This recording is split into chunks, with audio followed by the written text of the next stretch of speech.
Kyla, and in this video, I'm going to show you how to stitch a suspender button with a shank. Suspender buttons are often stitched on the inside of the waistband of a pair of trousers to secure suspenders.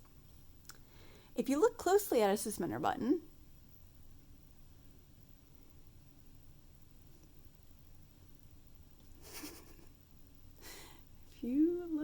here it is. You could see that one side of it has grooves and the other side of it doesn't have grooves. One side is smooth, one side has grooves. Those grooves are a place for the threads to live. If you were to stitch a suspender button, smooth side up, the thread that you stitch would be raised up. So as the actor takes the trousers on and off, there'd be friction against those threads and they'd eventually break. So stitch with the grooves face up. If you were to stitch a suspender button flush to the fabric without a space in between, when you attach a suspender,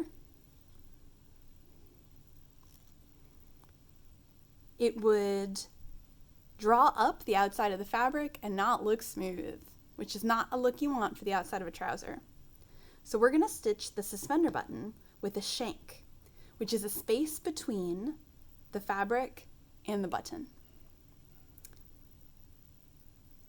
We will use a toothpick as a placeholder for the thread shank. To begin, double threaded as with any closure, take an anchoring stitch right where you want your suspender button.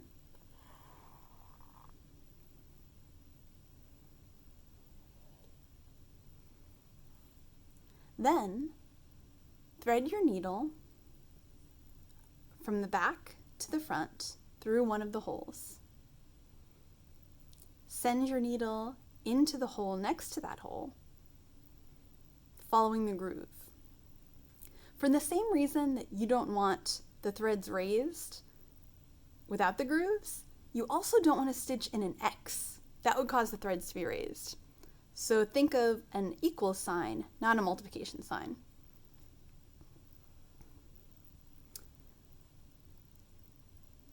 You've got your thread going through the suspender button. Now take another anchoring stitch.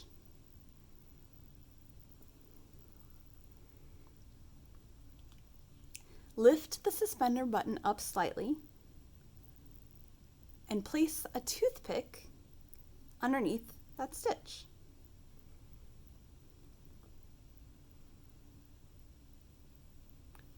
Then pull it tight. And then repeat. The needle comes from the back side of the suspender button, goes over the button and the toothpick, into the next hole, and into the fabric.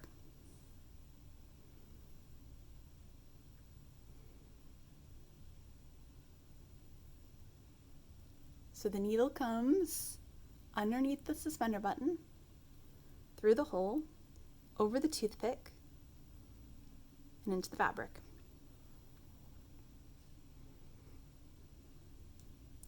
Always keep your needle on the top side of your fabric.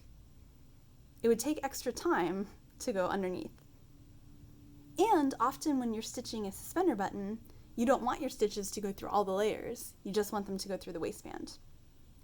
So do 4 or 5 stitches through that set of holes, and then send the needle up in the hole next to it, go over the button, over the toothpick, into the other hole, and then into the fabric.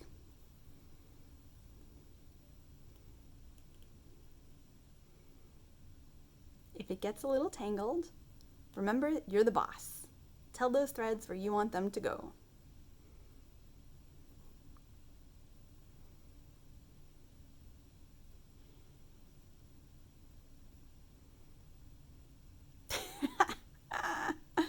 What has happened?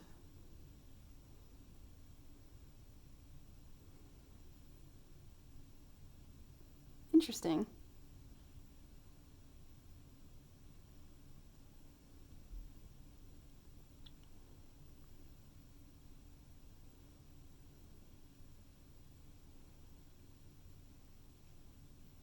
Alright team, that's not ideal.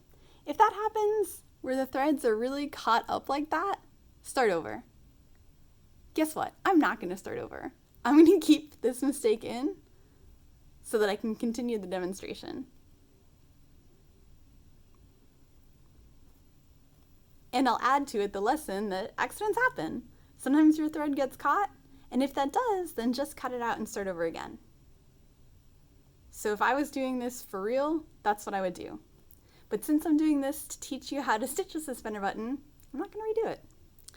So I've done 4 or 5 stitches through this set of holes and through this set of holes. And now my needle and thread is between the button and the fabric. Now it's time to make the shank. So I'm going to take the toothpick out, and now you've got a space.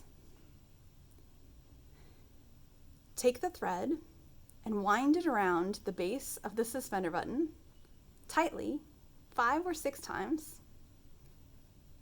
Oh look, it's kind of fixable. It was like a tangled loop. Nothing is perfect. Once you've got your shank, stitch a French knot under the suspender button to finish.